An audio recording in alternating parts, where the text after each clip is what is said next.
avec notre invité surprise, c'était l'abbé Guy Pagès du diocèse de Paris, que beaucoup parmi vous connaissent bien son blog et son site et ses activités. Ces activités qui lui ont coûté très cher, des côtés des autorités religieuses et des côtés politiques. Puisque récemment, on a essayé de détruire complètement son site. Et il était obligé d'aménager ou d'émigrer ailleurs. Hein, émigrer le site, pas lui. Heureusement qu'il est encore en France et qu'il a encore la liberté de parler.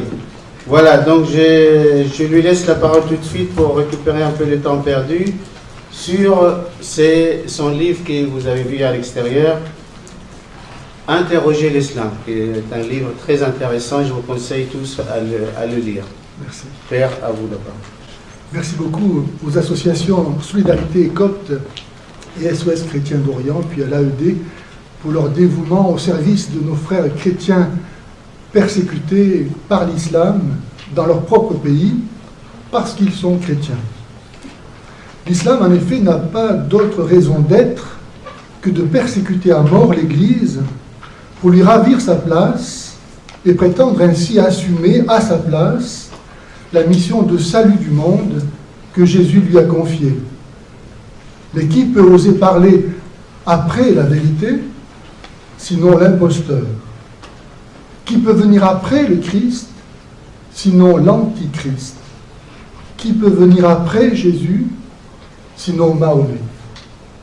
Alors qu'au prix de son sacrifice, le Messie a détruit le mur de la haine entre les Juifs et les non-Juifs, en sorte que désormais, à l'image de Dieu qui est un, nous pouvons tous ne faire plus qu'un. Voilà que l'islam vient détruire l'œuvre du Christ en divisant à nouveau l'humanité entre musulmans et non-musulmans. Entre nous et vous, c'est l'inimitié et la haine à jamais, jusqu'à ce que vous croyiez en Allah seul. Sourate 60, verset 4. En islam, la liberté est une ennemie, parce qu'elle détourne de l'obéissance au Coran, où tout est censé consigner de ce que l'homme doit savoir. Le mot arabe « bida » signifie à la fois innovation et hérésie, en sorte qu'assimilée au plus grand des péchés, elle est passible de mort. C'est ainsi que l'islam se confond avec la destruction de toute vie humaine digne de ce nom dans son projet de ramener l'homme à son état originel, au point zéro de son histoire, là où se trouve le véritable islam. Mais qu'y avait-il au point zéro de l'histoire, sinon rien?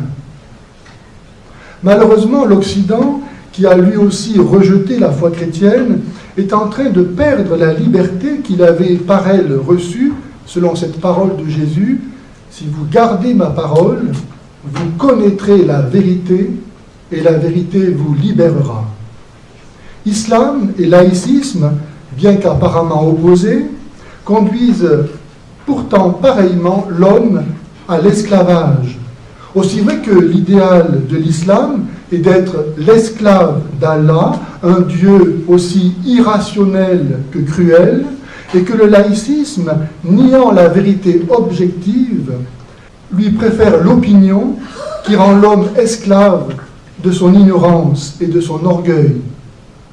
L'alliance des deux, que l'on ne voit que trop bien à l'œuvre au Moyen-Orient, est chez nous très bien exprimée par cette célèbre phrase de Roland Ries, sénateur maire de Strasbourg, disant: nous servons dans les cantines de la viande halal par respect de la diversité, mais pas de poisson le vendredi par respect de la laïcité.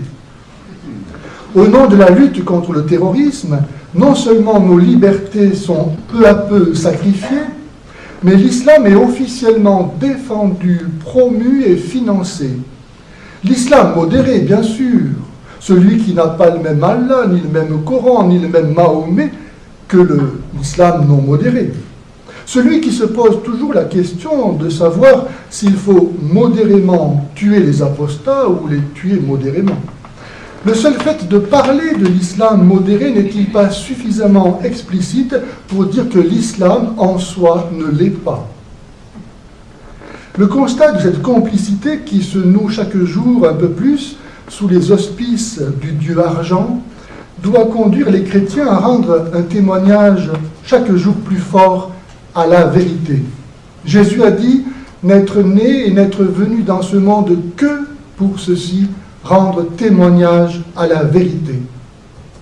Le témoignage rendu à la vérité détruit l'empire de Satan, père du mensonge et homicide dès le commencement, comme le soleil levant chasse les ténèbres de la nuit.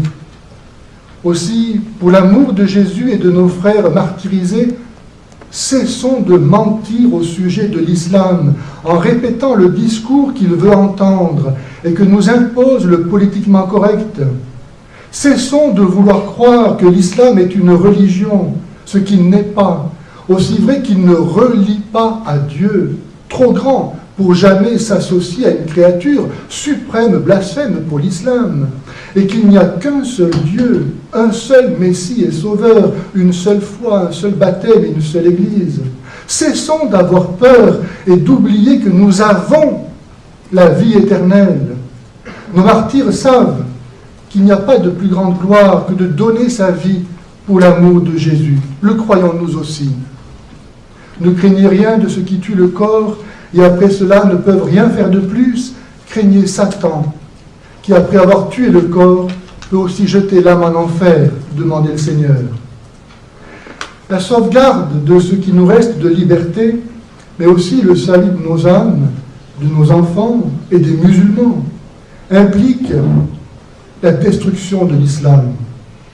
Chacun doit être capable de rendre témoignage à la vérité auprès des musulmans qu'il rencontre et dont beaucoup n'attendent que cela. Et à cette fin, j'ai publié effectivement ce livre que j'ai intitulé « Interroger l'islam, 1501 questions à poser aux musulmans ». De sorte que sans les agresser, mais en les invitant simplement à réfléchir, en leur posant des questions, nous aidions les musulmans à se libérer de l'esclavage du mensonge et à devenir eux-mêmes libres de la liberté des enfants de Dieu. Que la mère de l'Église, terrible comme une armée rangée en bataille, nous aide dans ce grand combat à prendre chacun notre part de souffrance en bons soldats du Christ Jésus. Je vous remercie.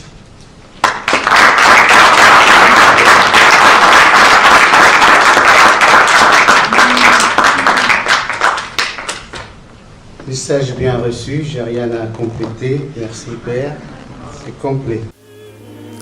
Si les gens savaient qu'ils vont à l'enfer, ils donneraient leur vie au Christ.